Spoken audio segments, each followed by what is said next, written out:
Bueno, muchas gracias, pastor. Que Dios los bendiga a todos. Saludo a todos los que están ahí. Yo alcanzo a ver un grupo nada más porque cuando estoy en el celular veo un grupo pequeño. Cuando estoy en la computadora puedo ver todos los que están. Espero que hayan algunos de la Iglesia Bautista Maranata aquí también. Y bueno, por si alguno de los que está en contacto no lo sabe, estamos haciendo un trabajo aquí exclusivamente para la colectividad boliviana. Y así que estamos ahí también. Nuestra cuarentena aquí se extendió hasta el 17 de julio, pero sabemos que eso va a ir mucho más tiempo todavía, ¿no?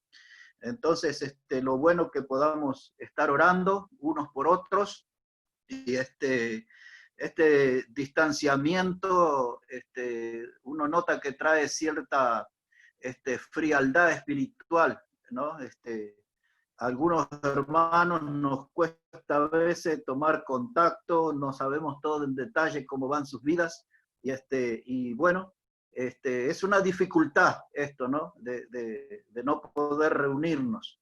Y entonces, bueno, esperamos que Dios haga su obra y en poco tiempo podamos volver aquí. Hace mucho frío.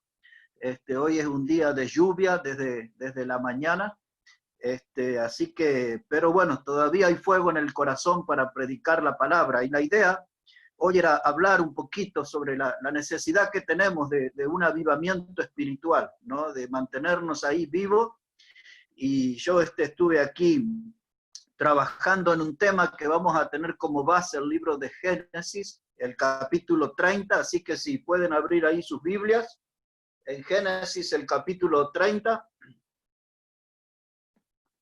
y voy a leer ahí versículo 1, yo creo que la mayoría va a poder ahí encontrar rápido, Génesis 30, verso 1, y dice ahí la palabra de Dios: viendo Raquel que no daba hijos a Jacob, tuvo envidia de su hermana y decía a Jacob: dame hijos o si no, me muero. Y en esta última frase va a estar ahí nuestro tema y va a estar el título de nuestro mensaje: dame hijos o me muero. Raquel, como todas las mujeres estériles, se sentían rechazada, despreciada por su esposo. Ella era una mujer que estaba herida profundamente, frustrada en la vida, y era el sentimiento de toda mujer estéril, esa frustración en la vida, la imposibilidad de ser madre. Y esa clase de mujeres no había forma de alegrarlas. Ustedes podían regalarle joyas, flores, chocolates, pero nada podía cubrir el dolor de la esterilidad.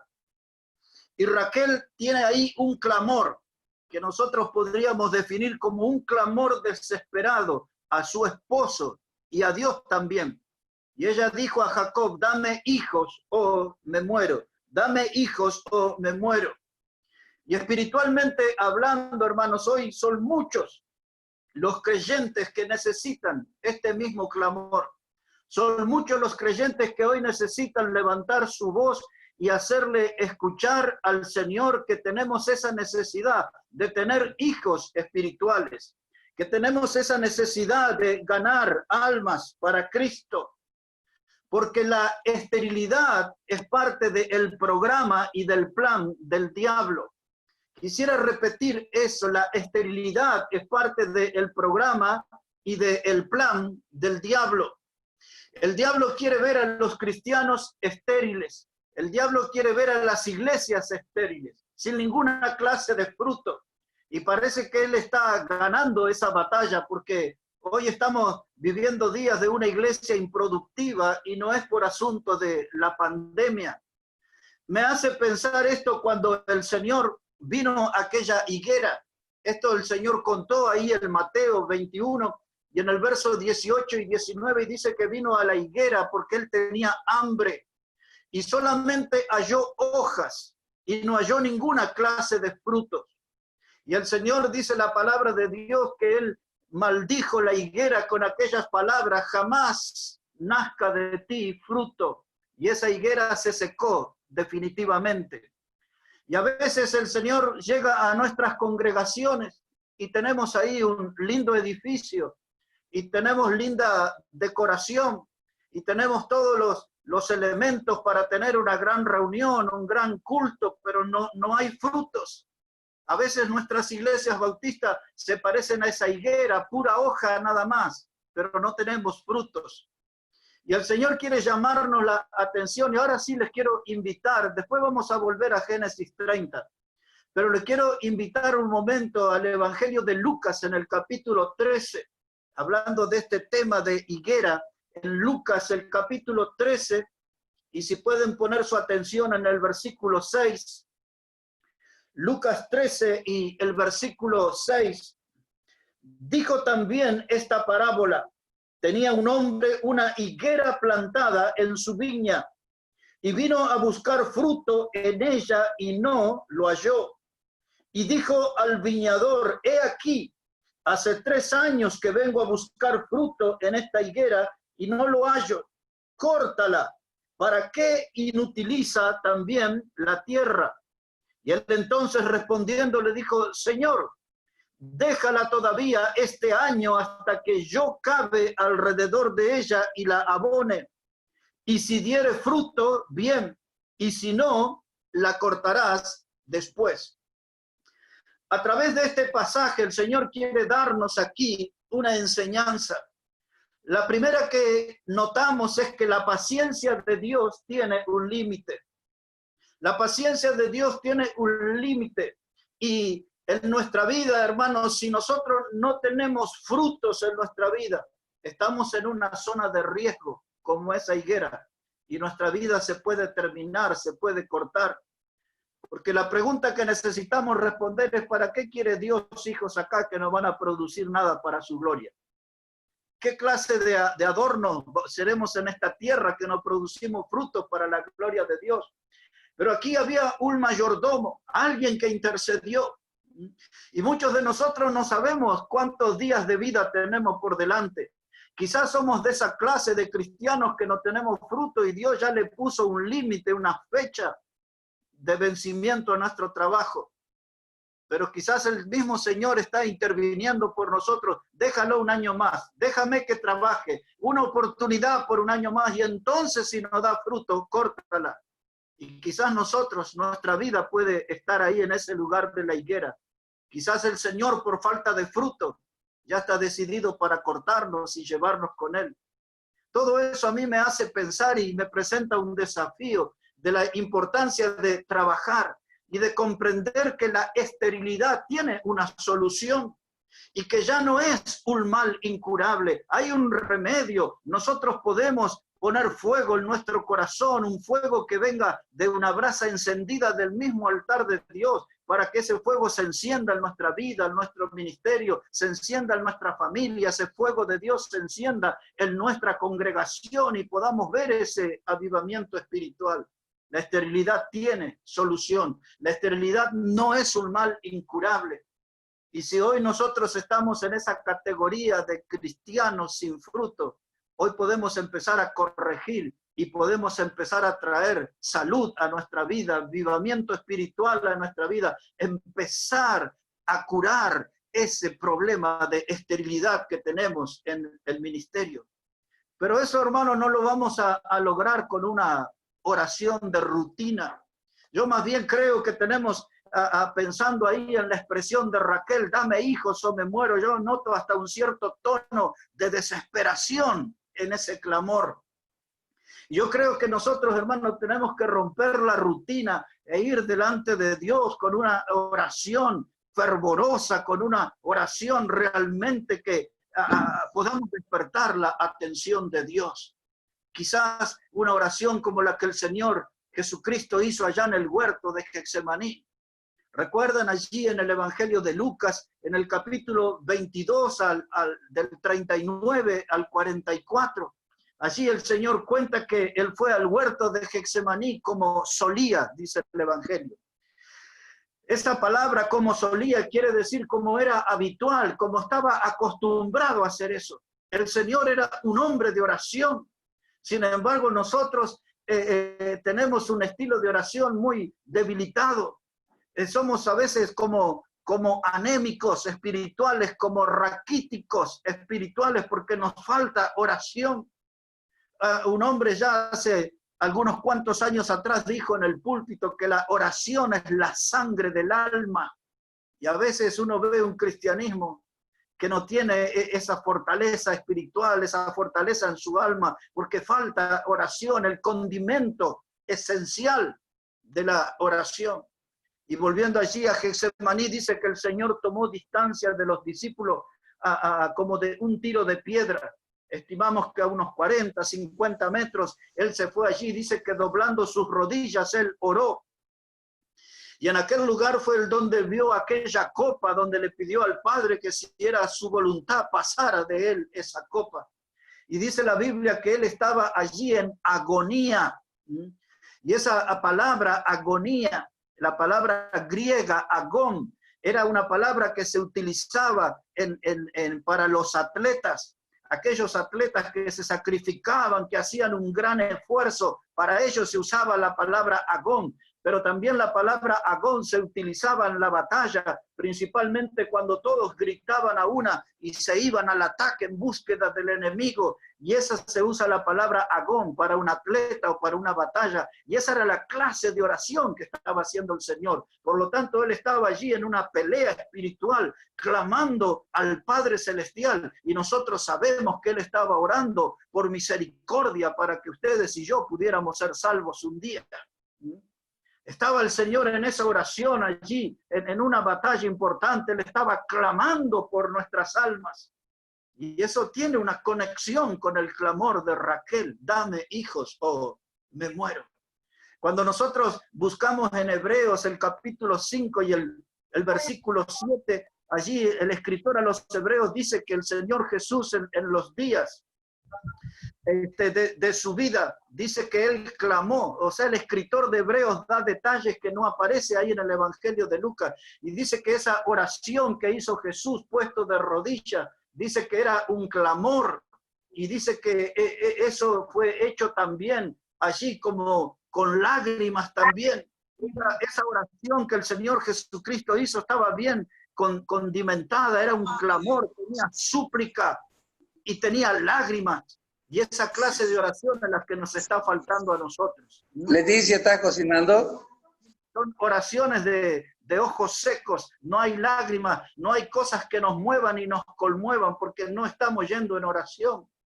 Un pastor de Costa Rica, muy amigo mío, me decía, dice, estuve estudiando y la estadística indica que cada cristiano, incluido pastores, decía él, no superan los 3 minutos diarios de oración. Y eso siempre me ha hecho pensar que tenemos una vida de oración muy pobre y necesitamos esta noche, para que empiece ahí a tener un avivamiento espiritual en nuestra vida, atender ese clamor de Raquel y animarnos a orar así: Dios, dame hijos o me muero. Dame hijos o me muero. Y mis hermanos, volviendo ahí al libro de Génesis, en el capítulo 30 y ahora en el versículo 22, Génesis 30 y el versículo 22.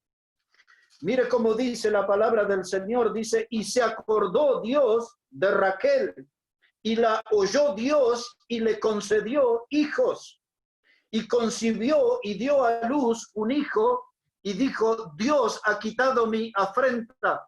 Y llamó su nombre José, diciéndome: añádeme Jehová otro hijo. Me encanta leer aquí que dice que se acordó Dios de Raquel, se acordó del clamor, se acordó de la insistencia con la que ella oraba y deseaba tener un hijo, y se acordó Dios de Raquel y le dio a José. José, el hombre que, por ejemplo, en Génesis 39:2 dice que Jehová estaba con José. Allí, el último versículo de Génesis 39 vuelve a repetir esto: y Jehová estaba con José. Este hombre, José, acostumbraba a buscar a Dios y Dios siempre estaba con él, y la Biblia se encarga de repetir eso. Y Dios estaba con José. Dios le dio un hijo maravilloso a Raquel. Raquel Era una mujer que ya tenía sus ojos rojos de tanto llorar. Ella clamaba a Dios con toda la fuerza, con todo su vigor, para que Dios le concediera un hijo. Y su oración le dio fruto y tuvo un hijo maravilloso. Y mirando el ejemplo de Raquel, espiritualmente hablando, hermanos, nosotros podemos tener esa clase de clamor y pedir a Dios de tener hijos espirituales, de que salgamos decididos para ganar alma, que salgamos comprometidos para predicar el evangelio a otras personas, porque no queremos tener un ministerio estéril, porque no debemos formar parte de una iglesia estéril, sino de una iglesia viva, de una iglesia fructífera, de una iglesia que glorifique al Señor. Pero en la Biblia Raquel no fue la única mujer estéril que Dios bendijo. También la Biblia nos habla sobre una mujer que se llamaba Ana. Si podemos mirar ahí un poquito sobre Ana en el primer libro de Samuel, en el capítulo 1. El primer libro de Samuel, el capítulo 1. Y nos vamos a poner la atención en el versículo 8 en adelante. Primera de Samuel, el capítulo 1, versículo 8, dice que Elcana, su marido, era el marido de Ana, le dijo: Ana, ¿por qué lloras? ¿Por qué no comes? ¿Y por qué está afligido tu corazón? ¿No te soy yo mejor que 10 hijos? Y se levantó Ana después que hubo comido y bebido en Silo, y mientras el sacerdote Elí estaba sentado en una silla junto a un pilar del templo de Jehová, ella, con amargura de alma, oró a Jehová y lloró abundantemente. Ahí, mire, Elcana estaba con ganas de hacer un chiste, una humorada, y le dice: ¿no te soy yo mejor que 10 hijos? Y Ana dice: yo estoy aquí en algo importante. Yo quiero que Dios me dé un hijo. Yo quiero perder mi estado de esterilidad. Yo quiero ser madre. Yo quiero tener un hijo y dedicárselo a Jehová. Si es un hijo varón, yo se lo voy a entregar a él. Y ahí Ana, igual que Raquel, nos marca el camino, porque dice aquí en ese versículo 10 que ella oró a Jehová y lloró abundantemente. Ella abrió su corazón y expresó a Dios la importancia que significaba para ella tener un hijo. Si nosotros pudiéramos clamar así, para tener hijos espirituales, para tener frutos, ganar almas para nuestro Señor. Y Dios le dio un hijo también. Y no fue cualquier hijo, porque cuando usted lee aquí en 1 de Samuel 3:1, dice que por aquel tiempo la palabra de Dios escaseaba. Eran días de pobreza espiritual, eran días donde faltaba la predicación, eran días de pueblo desenfrenado porque no había consejo de Dios. Y Dios escuchó a esta mujer Ana, su clamor, y Dios vio la lágrima de esta mujer Ana, y Dios le dio un hijo maravilloso que fue Samuel. Y este hombre, Samuel, fue un gran predicador. Este hombre, Samuel, fue un hombre que trajo luz y que trajo bendición para toda su generación. Dios da grandes recompensas. Dios da grandes recompensas cuando nos animamos a clamar: Dios, dame hijos o me muero. Y ahí estaba Ana con este hijo maravilloso y ella lo entregó a Dios. Y es esto, mis hermanos, cuando nosotros ganamos un alma para Cristo y le vemos llegar a la iglesia y lo presentamos y luego le guiamos al paso del bautismo y comenzamos a enseñarle la escritura que distinga dónde están los evangelios, dónde está el libro de Salmos, ¿dónde están allí los libros del Antiguo Testamento, del Nuevo Testamento? Y tenemos esos niños espirituales en la iglesia. Tenemos allí, hermanos, sangre nueva. Tenemos allí motivación nueva y tenemos vida nueva. Y aquí en la iglesia hay un gozo porque estamos viendo, hermano, sangre nueva, motivación nueva, vidas nuevas en la iglesia. Y muchos de esos frutos van a ser la respuesta a nuestro clamor: Dios, dame hijos o me muero. Miren, mis hermanos, al igual que en la vida, la iglesia tiene que prepararse para recibir los hijos, así como un matrimonio, un hogar se prepara para recibir a un hijo. Cuando una madre está embarazada, ahí a veces toma las agujas de tejer y empieza a hacer ahí los escarpines, esos zapatitos pequeñitos de lana para el bebé. y van y compran una cuna para el bebé que va a venir, o compran un Moisés y pintan la habitación donde va a estar ese bebé. Se producen allí cambios, hermanos, y luego compran pañales, y luego se compra un bolso y prepara una toalla cuando se va acercando el día de dar a luz. Hay preparativos. Del mismo modo, la iglesia tiene que prepararse para recibir a esos niños nuevos en Cristo, a esos bebés espirituales que estamos ganándolo por medio de la predicación del Evangelio. Una madre primeriza muchas veces está nerviosa, ansiosa. Una madre primeriza tiene ciertos miedos. Una madre primeriza empieza a ver cambios en su cuerpo.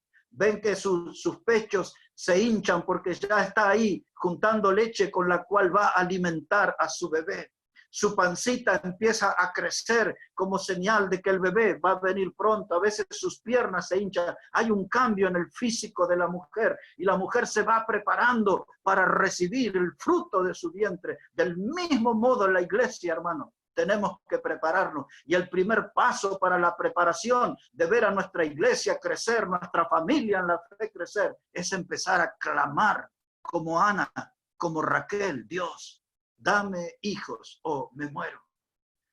Sería bueno que nos animemos a dar ese primer paso. Miren, mis hermanos, necesitamos recuperar esa práctica de la oración. La oración se ha vuelto como algo olvidado. La oración parece que algunos se encargaron de guardarla en el archivo, y no vamos a ir muy lejos en nuestro ministerio, ni vamos a ir muy lejos como iglesia con falta de oración. Necesitamos oración. Había un hombre de oración en la historia, era un hombre muy joven. Él se llamaba Evan Roberts. Evan Roberts era un hombre que anhelaba un avivamiento espiritual en el país de Gales. Evan Roberts en la historia fue conocido con el apodo de el carbonero de Dios. Y le decían así, el carbonero de Dios, porque él trabajaba en la mina. Y con solo 26 años él formó un grupo con unos niños adolescentes. Él era el mayor de todos y él le pidió a Dios un avivamiento espiritual. La oración de Evan Roberts a Dios era que Dios le pudiera dar la bendición de ver a 100,000 personas arrepentidas y viniendo al conocimiento y a la aceptación de Cristo como el Salvador. Esa era la parte principal de su oración. 100,000 personas salvas. Y él oraba y oraba por eso. Y un día, hermano, Dios abrió los cielos y Dios lo bendijo a este hombre con frutos. Y este hombre dice que en las cárceles, hermanos, la gente creía en el Evangelio y muchas de las penas eran reducidas porque ante la experiencia de la vida nueva en Cristo salían los presos, las cantinas se cerraban, no había espectáculos en los estadios, la gente quería ir a escuchar a ese joven predicador, al carbonero de Dios. Y según algunos libros, dice que este hombre en su oración le había pedido a Dios, al saber que el infierno estaba devorando almas continuamente, dice que parte de su oración era que Dios cerrara el infierno por un año.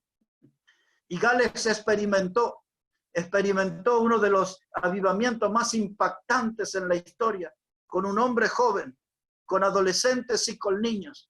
Dios lo utilizó como un instrumento de un gran avivamiento espiritual. Pero en ese lugar, hermano, cuando vino ese avivamiento espiritual, dice que los cultos duraban 5 horas de oración y de predicación y oración.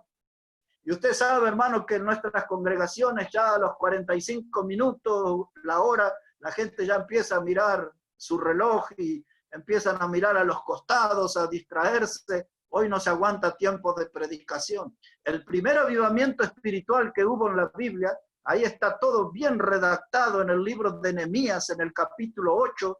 Ahí están todos los detalles, hermano. Y ese avivamiento espiritual comenzó el día que el sacerdote Esdras se subió y habló desde el púlpito, dice ahí, y predicó desde el alba hasta el mediodía, 6 horas de predicación. Y la gente allí fue impactada por el mensaje de la palabra de Dios y comenzaron a llorar. porque también empezaron a escuchar la predicación en su propia lengua, en su propio idioma, y allí es el primer avivamiento espiritual que está registrado en la Biblia.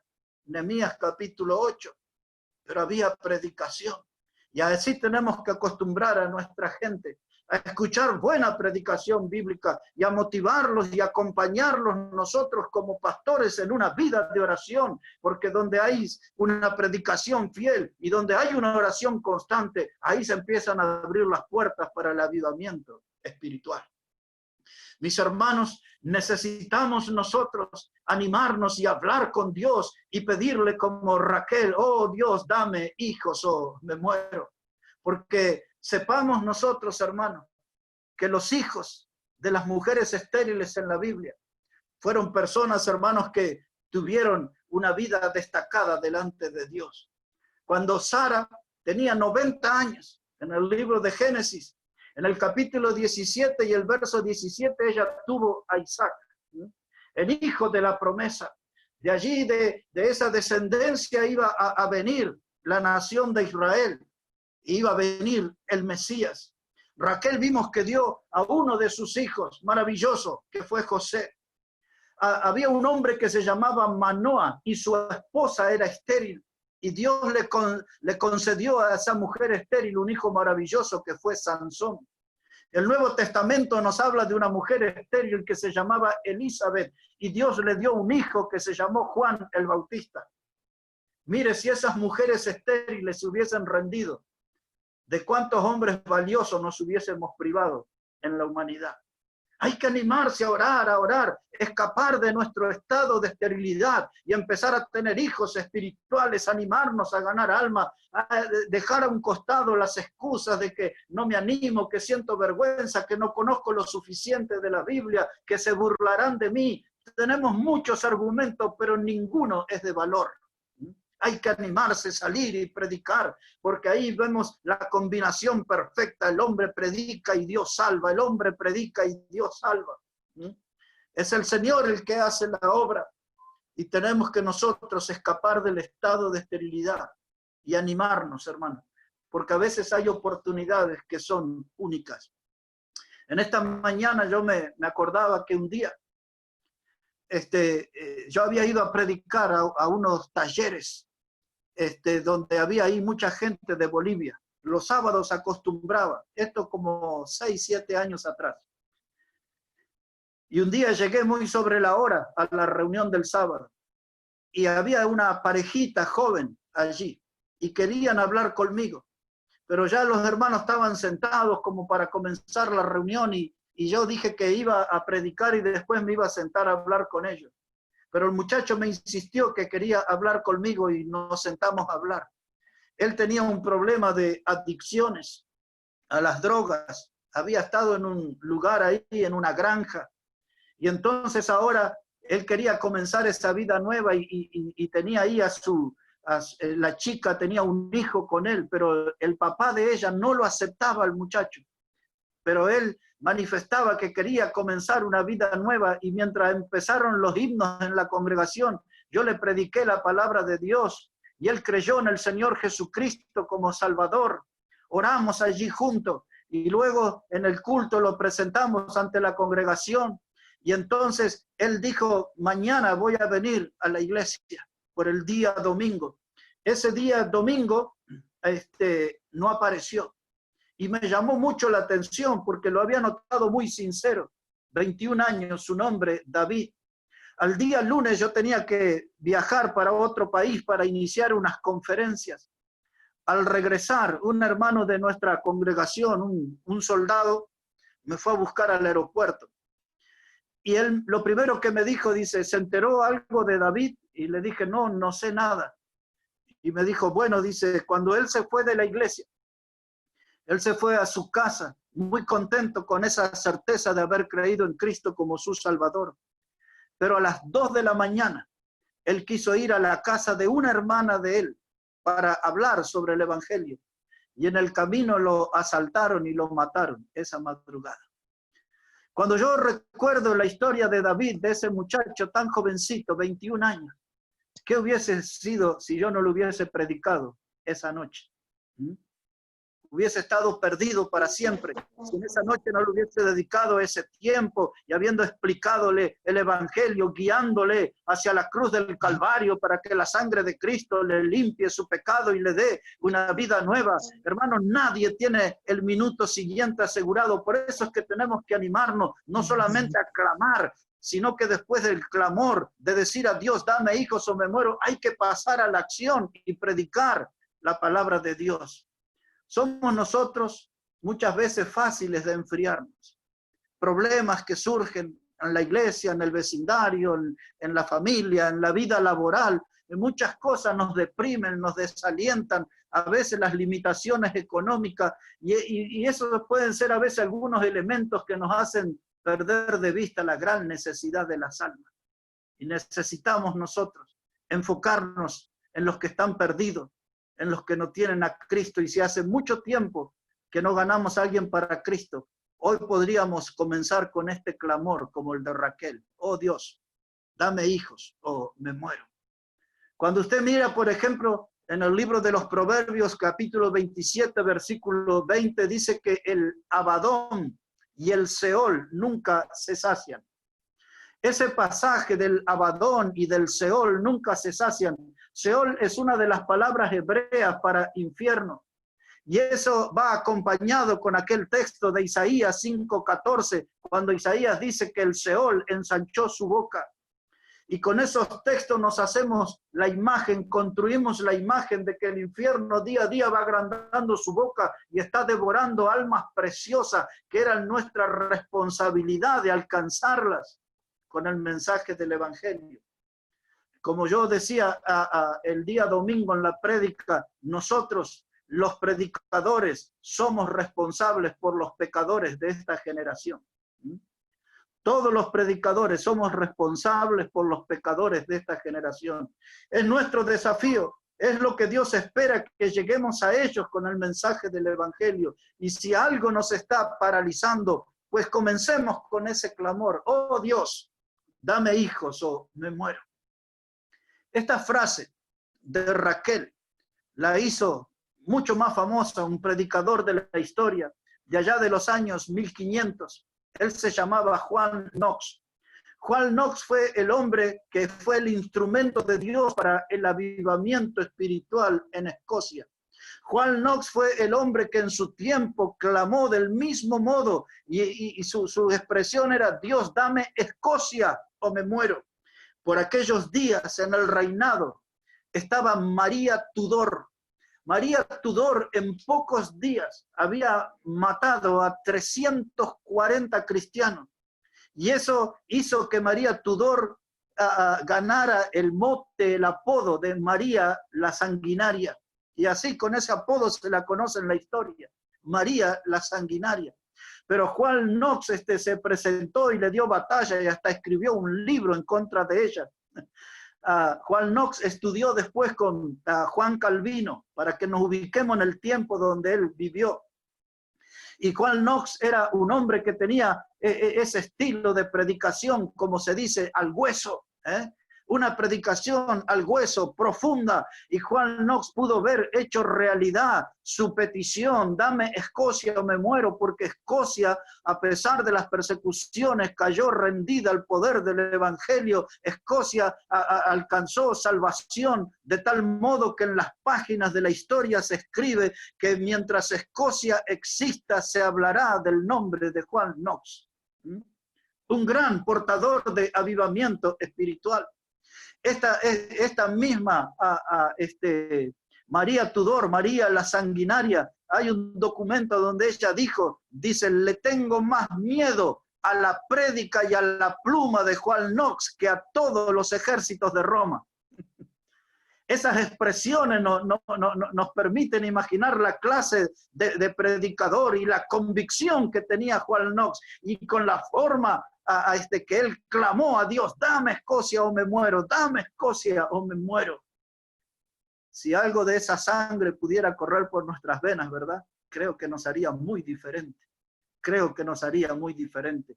Esos ejemplos de la historia están para motivarnos y están para desafiarnos.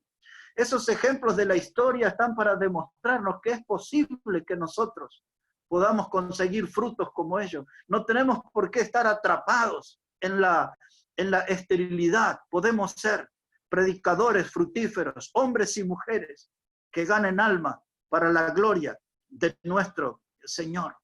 Mire, hermano, yo pienso que estos encuentros que estamos teniendo principalmente los lunes y los martes, estos encuentros tienen que motivarnos a pensar seria y profundamente que tenemos que escapar de la esterilidad y volvernos cristianos fructíferos. Yo no quiero quedarme de brazos cruzados, porque para mí este mensaje es un desafío a clamar de una manera más intensa. Este mensaje para mí es un desafío y hoy me llevaba a pensar en los apóstoles cuando el Señor Jesucristo les dijo a él que lo esperaran en Jerusalén. ¿Se acuerdan cuando dijo el Señor, dice que fueran a Jerusalén, dice, y me seréis testigos? Aquellos que estudian el idioma griego dicen que la palabra testigo es la palabra martinión, de donde nosotros tomamos para nuestra lengua castellana la palabra mártir. De modo que el Señor Jesucristo le dijo a los apóstoles que todos los que aceptaran ir a Jerusalén para recibir el Espíritu Santo, para recibir el poder de lo alto, iban a terminar con una muerte violenta. Pues eso es lo que le estaba diciendo, que ellos iban a ser testigos, mártires, y ninguno faltó, solamente Judas, que era el hijo de perdición. Todos estuvieron allí y fueron embestidos de ese poder de lo alto. El Señor le dijo que fueran a Jerusalén y me seréis testigos, e iba a descender el Espíritu Santo, y lo que esas palabras eran hacia el futuro, pero el Espíritu Santo ya está en nosotros, ya lo tenemos.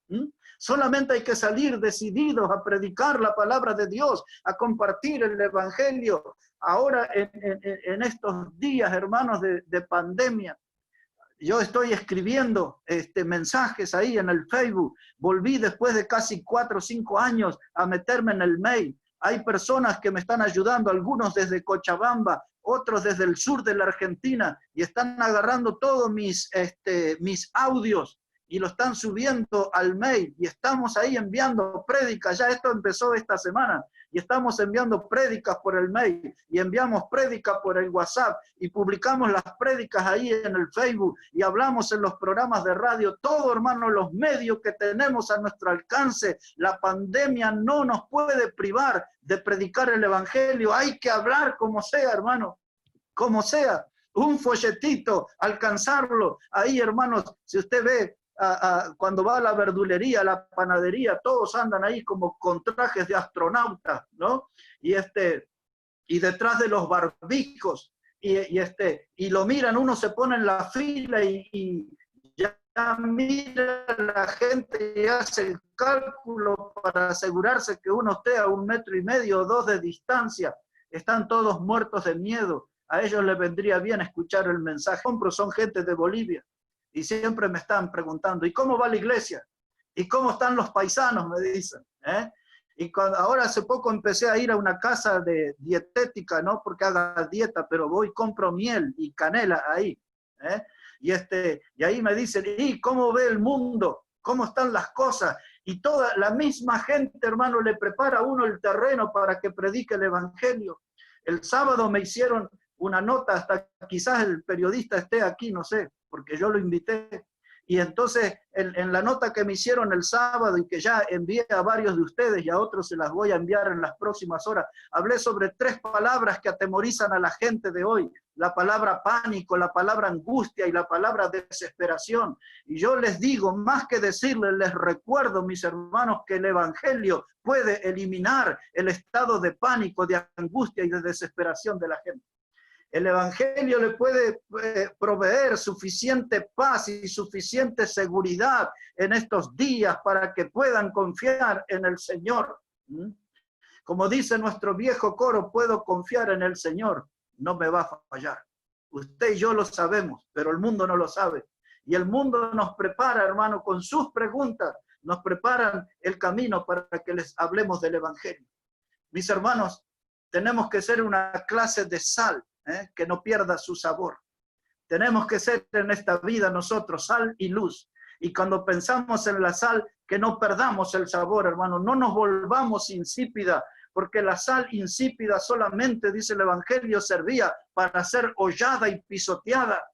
Y si Dios nos salvó y nos hizo sal para este mundo, hermano, pues cumplamos ese papel. Y la forma de que este mundo no se contamine más, no se termine de pudrir, es que ellos puedan recibir el mensaje del Evangelio y a Cristo como el Salvador. Mis hermanos, tenemos trabajo.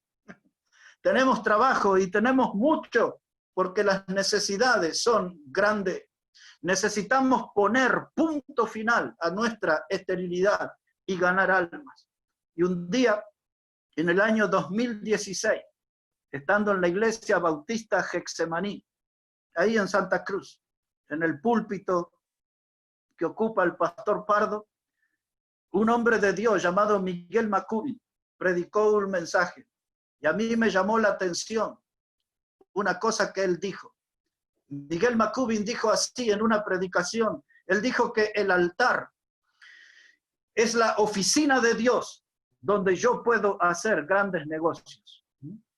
El altar es la oficina de Dios donde yo puedo hacer grandes negocios. Y si hoy estuviéramos reunidos ahí en el edificio, yo le diría, ¿por qué no viene a la oficina de Dios? ¿Por qué no pasa al altar y habla con Dios aquí? Y el mejor negocio en el que usted y yo podemos involucrarnos es en el ganar alma. Porque cuando la Biblia dice que no debemos hacer tesoros en la tierra y debemos hacer tesoros en el cielo, la pregunta se impone, ¿qué es un tesoro en el cielo? Sin duda alguna es algo que va a ir al cielo. Y lo que va al cielo son las almas. Y ese es el mejor negocio en que podemos involucrarnos, en el ganar almas para el Señor. Todo puede empezar con un clamor sincero, pero con un clamor fervoroso como el de Raquel. Oh Dios, dame hijos o me muero. Y para los pastores, los maestros de escuela dominical, los líderes de jóvenes o del coro que están aquí en esta comunión hoy, yo les voy a decir esto, hermano, nosotros somos predicadores del Evangelio, no somos empresarios religiosos. No somos empresarios religiosos, somos predicadores del Evangelio, por lo tanto hay que predicarlo, hay que encontrar la forma, el modo de comunicar el mensaje del Evangelio, de mostrarle a este mundo perdido el camino de salvación, de poder vivir, hermanos, un avivamiento espiritual, de poder vivir con fuego en nuestro corazón, con fuego en nuestros pies, fuego en nuestro ministerio, que el fuego de Dios, hermanos, sea motivador, porque recuerden, cuando el fuego de la oración y el fuego del Espíritu se apagó en la iglesia, el fuego del infierno aumentó. En todo lugar, hermano, cuando el fuego de la oración y el fuego de la predicación empiezan a apagarse, empieza a aumentar el fuego del infierno. Hay que cambiar, hermano, el rumbo, dejar el estado de esterilidad, ir al altar, hablar con Dios, ir al fondo de la casa, debajo de la higuera, del laurel, de la papaya, de lo que usted tenga, en un lugar donde pueda estar a solas con Dios, ahí debajo del árbol de mango, hablar con Dios, y quizás hacerlo con el fervor de Raquel, Dios, dame hijos o me muero. Si no tenemos un altar, podemos tener nuestras rodillas para doblar, y si nosotros pudiéramos doblar nuestras rodillas delante de Dios, eso va a ayudar a resolver nuestro déficit delante del Señor. Nuestro gran déficit es que somos estériles. Tenemos poco o nada de fruto, pero una actitud de oración, de rodillas dobladas, de estar a solas con Dios, eso puede resolver este problema, este déficit que tenemos. Todo es cuestión de animarse al primer paso como Raquel. Oh Dios, dame hijos o me muero. Que nuestras iglesias bautistas se puedan transformar de algún modo como un vientre espiritual y podamos sentir esos lloros, que es la señal de que nuevos hijos están viniendo a la casa de Dios y muchos de ellos como resultado de una predicación fiel y constante y de un clamor de nuestra vida de oración. Dios, dame hijos o me muero. Le quería dejar este pensamiento, hermanos, para esta semana. Pastor Adalid. Gracias.